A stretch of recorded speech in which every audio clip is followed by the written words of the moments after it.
अभिशाप की जड़। गांव में उस रात के बाद सब कुछ बदल गया। रजत बच तो गया, पर उसका मन अब स्थिर नहीं था। वो घंटों खाली आकाश की तरफ देखता रहता, कुछ बड़बड़ाता।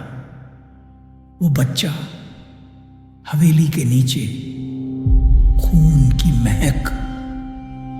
गांव वाले डर गए। लोगों ने कहा रक्तबाड़ी फिर जाग गई है। पर रजत अब रुकने वाला नहीं था। वो चाहता था मालिनी और उसके बेटे की आत्मा को मुक्त करना। पुरानी तिजोरी का रहस्य। रजत ने हवेली की पुरानी तिजोरी ढूंढ निकाली जो मलबे में दब गई थी। उसमें पुराने कागज, तांत्रिक के नोट्स और कुछ अजीब प्रतीक थे। एक कागज पर लिखा था, रक्त से बलि दो, वंश अमर होगा। नीचे नाम लिखा था, तांत्रिक कालेश्वर नाथ। एक और कागज पर मालिनी का लिखा आखिरी वाक्य, अगर कोई मेरे बेटे को मुक्त करना चाहता है तो उसे उस रात को दोहराना होगा। पर उल्टा। रजत समझ नहीं पाया उल्टा का क्या मतलब। तब एक बूढ़ी औरत, हवेली की नौकरानी चंदा बाई, उससे मिलने आई। उसने कहा, बाबू, मैं सब जानती हूं। वो बच्चा शापित नहीं था, बलिदान का पात्र था। देवेंद्र चाहता था कि उसकी वंश परंपरा कभी खत्म ना हो। उसने बच्चे को तांत्रिक को दे दिया। मालिनी ने देखा और खुद को जला लिया। रजत ने पूछा, तो वो बच्चा मरा कहाँ? चंदाबाई की आंखों में डर उतर आया। उसका शरीर हवेली की नींव में गाढ़ा गया था। तांत्रिक ने कहा था, जिसे रक्तबाड़ी की नींव में सुलाओगे वो हवेली की आत्मा बन जाएगा। तभी से ये हवेली जिंदा है। अभिशाप तोड़ने की तैयारी। रजत ने तय किया उसे वहीं करना होगा जो मालिनी ने कहा था। उसे वो रात दोहरानी थी, लेकिन उल्टे कर्म से। जहां पहले बलि दी गई थी, वहां अब मुक्ति देनी थी। उसने पूजा की तैयारी की। गंगा जल, दीप और कुछ पवित्र मंत्र। चंदाबाई ने चेताया, बाबू, सावधान रहना। अगर एक भी गलती हुई तो देवेंद्र की आत्मा तुम्हें नहीं छोड़ेगी। रजत ने कहा, अब डरना बंद, ये अंत करना जरूरी है। रक्तबाड़ी फिर से जागी।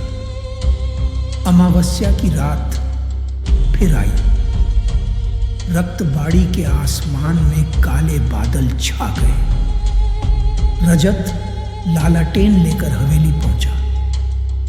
इस बार वो अकेला नहीं था, चंदाबाई भी साथ थी। जैसे ही वो अंदर गए, दीवारें फिर कांपने लगीं। लालटेन की लौ नीली पड़ गई। सीढ़ियों पर वहीं बच्चे की हंसी। मां, कोई फिर से आ गया। रजत बोला, मैं तुम्हें मुक्त करने आया हूं बच्चे।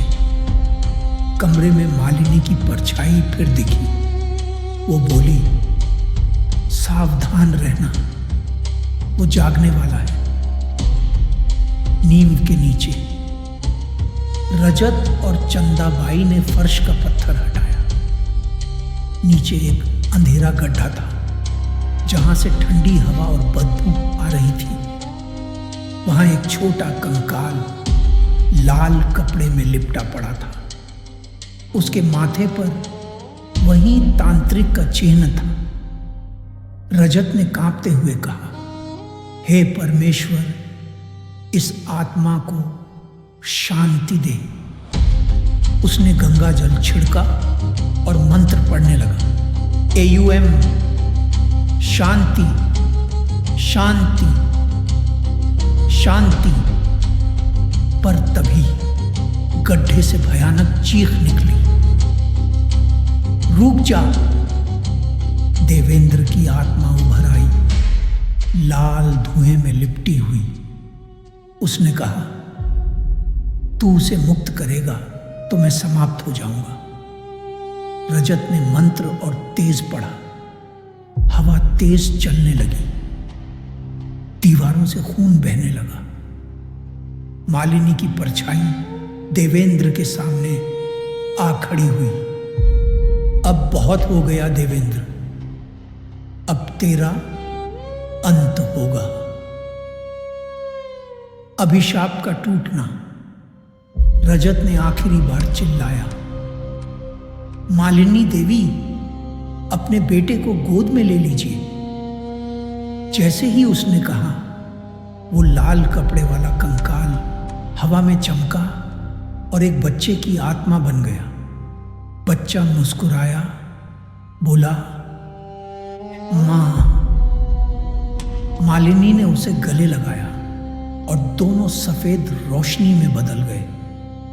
देवेंद्र चीखा, नहीं, ये मेरा घर है। लेकिन तभी हवेली की छत टूट पड़ी। रक्तबाड़ी कांपने लगी जैसे खुद जल रही हो, और कुछ ही पलों में पूरी हवेली राख बन गई। रजत बेहोश होकर गिर पड़ा। जब होश आया तो सिर्फ एक सफेद राख का ढेर था और हवा में हल्की सी आवाज, धन्यवाद। रक्तबाड़ी जल चुकी थी। मालिनी और उसके बेटे की आत्मा को शांति मिल गई थी। लेकिन देवेंद्र का क्या हुआ? गांव वाले कहते हैं उसकी आत्मा राख के साथ नहीं जली, वो अब भी कहीं भटक रही है, कभी किसी की परछाई में, कभी किसी के सपनों में।